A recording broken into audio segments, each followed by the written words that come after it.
Hey guys, welcome to my channel. My name is Tamara, and in today's video I'm going to show you how I made some stuff with clay.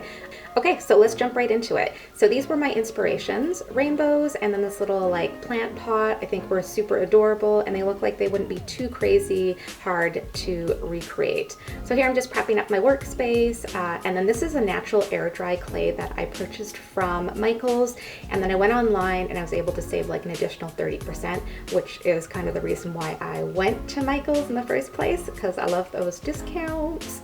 For my actual work area, I found it really helpful to lay down wax paper or parchment paper, whichever you want to call it. So that was really useful in helping my clay not stick to the surface I was working for. And then yes, this is my rolling pin. I'm currently on the hunt for like a beautiful rolling pin. I just haven't found it yet. Okay, enough of the rolling pin. Here's what I came up with. So here are my little plant pot. Those are my rainbow charms. And then I also created, I don't even know, it's like half giraffe, half kind of like horse.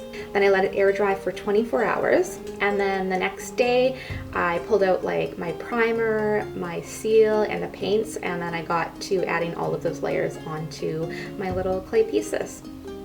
So the first step is going to be Mod Podge, and because I thought I was going to be using these for little miniature planters, I wanted to protect the clay so that if it was repeatedly getting wet, that the clay wasn't going to start disintegrating and have that water seep in and wreck it. That was super quick, took about 15 minutes to dry. And then the second step, adding my primer. So again, I let those air dry for 15 minutes. Basically, by the time you start painting your last item, the first one's dry. I can't take the credit for this. This was such a genius idea.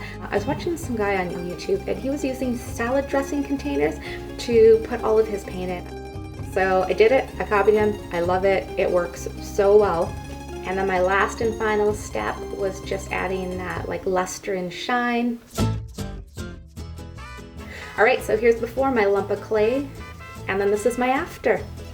Ta-da! I love all the whimsical light bright colors. Did those kind of Nordic bright pastel-y colors. I just think they're really fun and light. And then these are the little planters that I came up with. They could actually work really well as ring holders or just displayed on a shelf. I don't know, whatever the case. They're super cute, they're really fun to make. If you're thinking of trying to create something with clay, I say do it, go for it. Anyways, you guys, thank you so much for joining me, and I hopefully will see you in my next video. See ya!